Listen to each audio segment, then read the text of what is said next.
Untuk Bilal yaitu siapa? Haikal ada Haikal?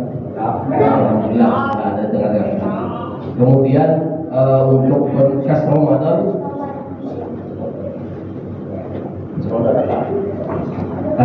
mungkin nanti di Rampel hari ya, ada di, tapi setiap hari pengumumannya ada di papan pengumuman, mungkin bisa disaksikan bersama-sama oleh jamaah Al-Firdaus. Untuk membersihkan waktu, mari sama-sama kita dengarkan mau'izatul hasanah yang akan disampaikan oleh Ustaz Anda. Sahabat kami persilakan.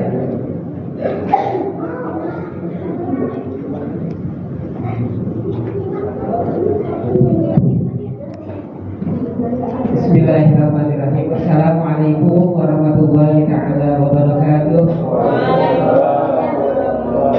Alhamdulillahilladzi anzala sakinata fi qulubil mu'minin. Asyhadu an la ilaha illallah wahdahu la syarika lahu al-malikul haqqul mubin.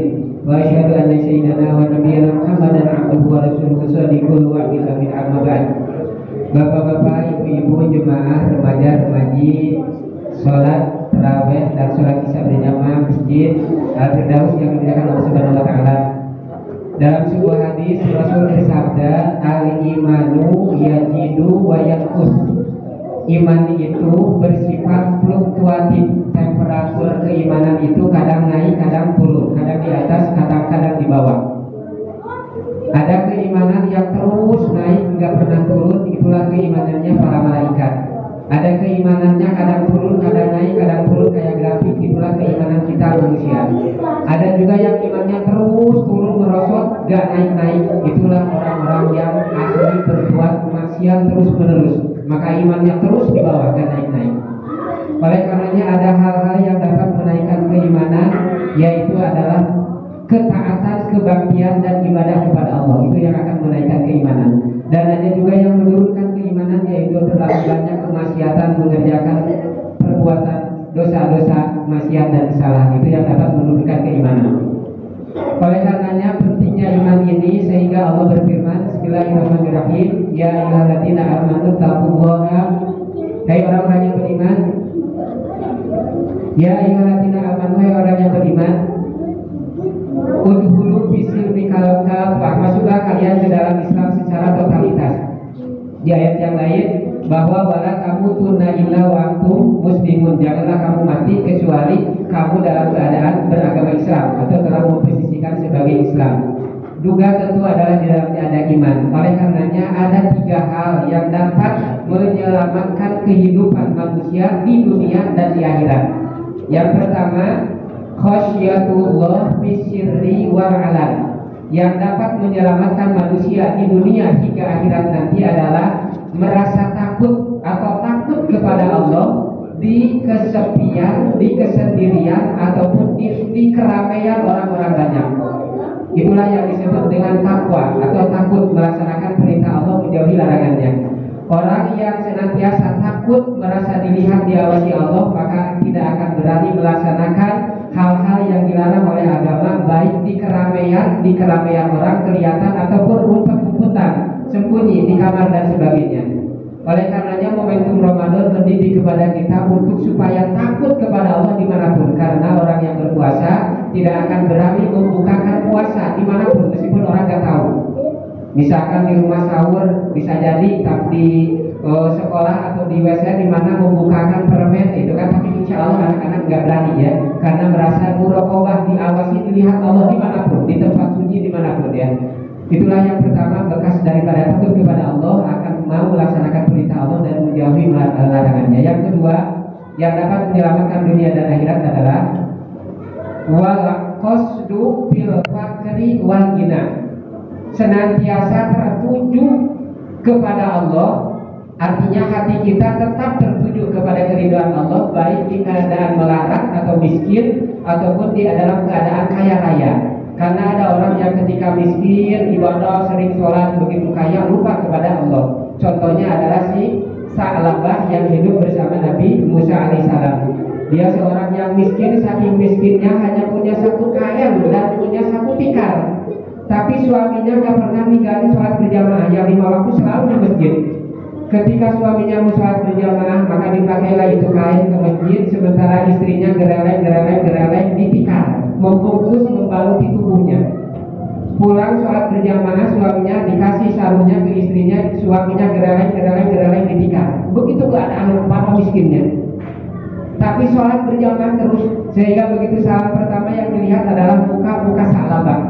Tapi ketika itu baru Sa'labah mau pulang sholat berjamaah, bisik-bisik, ya Rasul, doakan saya biar jadi orang kaya. Kata Rasul, jangan jadi orang kaya, repot, sibuk, udah gini aja apa adanya. Sekali gak didoakan pulang, besoknya bisik lagi habis sholat dari Rasul minta didoakan aku enggak lagi. Besoknya udah 3 kali, singkatnya akhirnya Rasul berkata, Allahumma rjuk ya Sa'labah, ya Allah berilah dia rezeki Sa'labah. Sebelum pulang dibekali domba bunting yang sedang hamil. Sa'labah pulanglah kamu. Ini udah didoakan, dikasih apa, bingkisan domba bunting, lagi pulang. Begitu pulang di rumah yang terjadi gitu, kambing yang hamil beranak, sekali melahirkan 5, besoknya lagi dari 5 pada gede-gede beranak. Akhirnya singkatnya 10, 20, 30, 100, 200, 500, 1000 air hutan belantara hampir dipenuhi dengan kambing sisa abad. Nah akhirnya singkatnya mulailah dubur, assalamualaikum, biasanya pelipis atau pipi apa, Sa'labah kelihatan mana Sa'labah? Ya Rasul, kata sahabatnya, dia sibuk, nggak bakalan apa keburu berjamaah, dia jadi orang sibuk, sekarang mau jadi hartawan. Akhirnya singkatnya, aduh kata Rasul, kenapa itu Sa'labah? Tapi nggak mendoakan dulu ya. Akhirnya suatu ketika diutuslah, singkatnya sudah sampai di nisab zakat. Diutuslah utusan, ambillah zakat.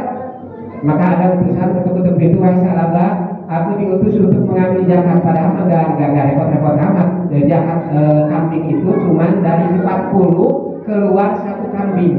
Jadi hak milik kita 39, yang ke 40-nya istilahnya dijakatin. 82, 100 tetap 2. Baru kalau 123, itulah zakat kambing. Per 40 keluar 1. Enggak repot, tapi kata dia apa yang berkata, saya diutus untuk mengambil zakat anak saja, ini kambing saya, diurus, dipelihara, dirawat, saya ngapain? Saya harus kasih kambing? Enggak. Sekali ditolak, 2 kali, 3 kali ditolak. Akhirnya kata Rasul kami doa buruk cuma begini, wailat ya Sa'labah, aduh celaka Sa'labah, wailat ya Sa'labah, celaka Sa'labah, cuma gitu doang. Akhirnya apa yang terjadi setelah selang hari kemudian, setelah Rasul itu tadi cuma berkata enggak sengaja, wailat Sa'labah, aduh celaka Sa'labah, enggak mau zakat gitu. Terjadilah kambingnya pada sakit, ada yang mencret, ada yang flu kambing dan sebagainya, sehingga 10, 20, 120 mati semuanya. Si kambing-kambingnya dia kembali dalam keadaan miskin papa, tidak punya apa-apa. Ketika miskin pertama dia diridhoi, disenangi Allah, rajin sholat. Ketika kaya dimarahi, diberkahi Allah. Dan ketika miskin mereka baru ingat lagi kepada Allah Subhanahu wa Ta'ala. Itulah penyesalan. Kemudian yang ketiga, warido fil ghadab. Artinya apa? Dia ridho, senang, baik di dalam keadaan marah ataupun dalam keadaan senang. Artinya apa? Wal adlu fir ridho wal ghadab, dan berbuat adil ketika ridho dan marah. Berbuat adil ketika ridho, senang dan marah. Artinya apa? Istilah kata ada marah benci karena Allah, murka karena Allah, bertemu karena Allah, berpisah karena Allah. Artinya kalau kita mau marah itu harus dilihat dulu apanya, apakah marahnya itu dalam hal ketidakbaikan, maka di situ kita harus marah. Artinya marah mendidik gitu ya, untuk supaya dia berhenti dari perlakuan yang tidak baik. Jangan sampai dia melakukan hal yang tidak baik tapi kita cuek-cuek aja, dia dibiarin gitu kan. Berarti kita nggak ada giroh, nggak ada untuk bertawasi, bernasihati. Jadi ketika marahlah dengan adil. Ketika benci pun benci dengan keadaan adil. Jangan sampai ada kata saya benci 7 turunan ya. Nah ini nggak ada dalam misal gitu ya. Ketemu anaknya cucu yang benci aja nggak ada ya. Jadi siapa tahu dalam hadis, orang yang bencilah orang yang kamu benci sebenci-bencinya. Siapa tahu orang yang kamu benci akan menjadi kekasihmu. Dan cintailah orang yang kamu cintai secinta-cintanya. Siapa tahu orang yang kamu cintai akan menjadi musuhmu. Artinya tengah-tengah saja ya. Senang, ridho, benci itu kepada manusia sedang-sedang saja. Ridho, senang yang sebenarnya ada ridho, senang kepada Allah dan Rasulnya ya. Dan kepada manusia mah sedang-sedang saja. Jangan memberi hak cinta sepenuhnya. Cinta yang sepenuhnya diberikan kepada Allah dan Rasulnya. Jelas? Nah itu saja yang bisa disampaikan ya. Yang keliru, yang bodoh dari kekeliruan saya, mudah-mudahan Allah dan memaafkan. Dan yang benar adalah dari Allah.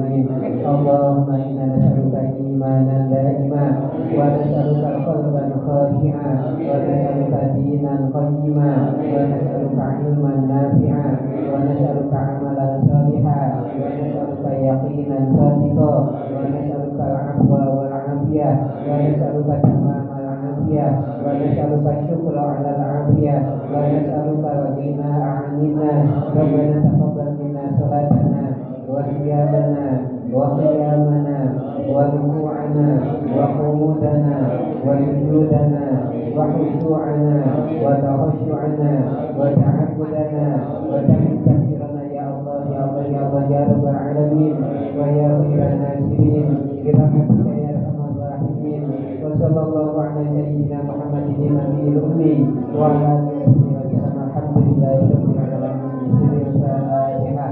أعوذ بالله من الشيطان الرجيم. بسم الله الرحمن الرحيم.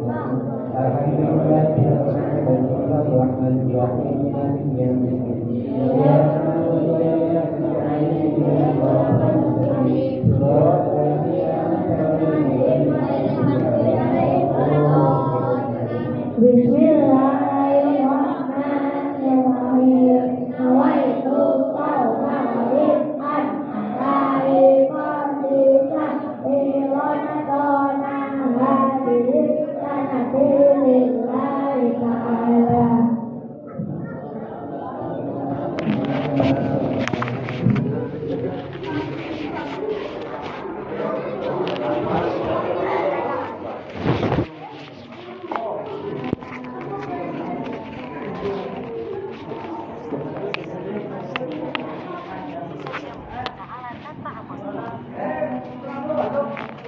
Kata Pak Mahfud MD, jangan meniru pesara muslim orang lain katanya.